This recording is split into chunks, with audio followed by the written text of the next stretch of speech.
Many thanks for staying with us on the newsroom. I'm Oyin Adekunle.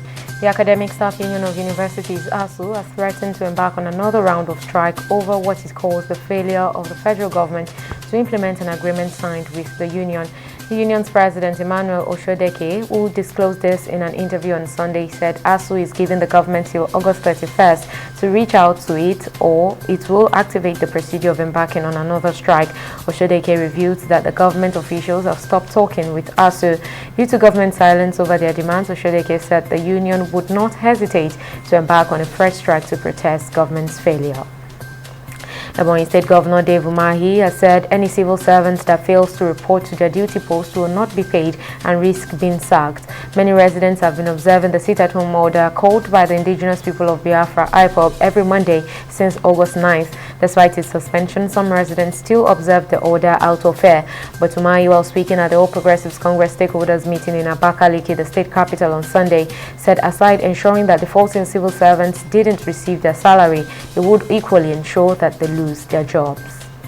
And the federal government is set to kick off its Nigeria Jubilee Fellows program with support from the United Nations Development Program UNDP on Tuesday. According to presidential spokesperson Tolu Ogunlesi, the program aims to place 20,000 skilled young Nigerian graduates under the age of 30 into jobs in the private and public sector organizations around the country. The jobs will last for 12 months and will be fully paid, and will also seek to help prepare qualifying recent graduates for their future careers and work environments. India may resume the exportation of COVID-19 vaccines within months following the country's rising output of vaccines and the inoculation of more than half its adult population with at least one dose. After donating or selling 66 million doses to nearly 100 countries, India banned exports in mid-April to focus on domestic immunization as infections surged, upsetting the inoculation plans of many African and South Asian countries. But last Friday, India's daily vaccinations surpassed 10 million doses, with national vaccine production more than doubling since April and set to rise again in coming weeks. And in business, the management of the Nigerian Ports Authority has established a regulatory framework for the operation of barges across the nation's seaport, directing all terminal operators to stop the collection of 20 million naira bank bonds from all barge operators. NPA said the regulation is under a new standard operating procedure which must be complied to by all operators effective from September 1st, 2021. Acting Managing Director of the NPA, Mohammed Koko, said the agency is poised to review the modalities for the registration of barge operating license, with emphasis on operators meeting the minimum standard safety guidelines of their barges. He said failure to meet this requirement would place a ban on the operators from using the channel. An Israeli Defense Minister Benny Gantz has met Palestinian President Mahmoud Abbas in the West Bank.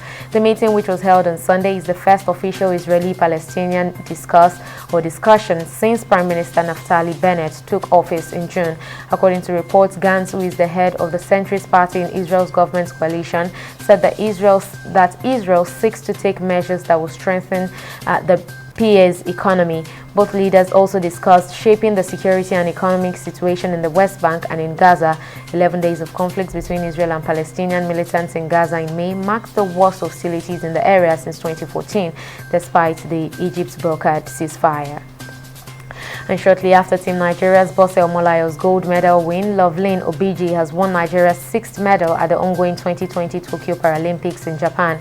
Her medal takes Nigeria to the 21st position on the medal table with 3 gold, 1 silver and 2 bronze medals. Obiji's heartwarming display threw Team Nigeria's camp into this jubilation, raising the morale of other athletes ahead of their games for the remaining days of the Games. Nigeria is currently the highest placed African nation at the Games. And that's the latest update on the newsroom at this time. Do join us again at the top of the hour for more. See you then.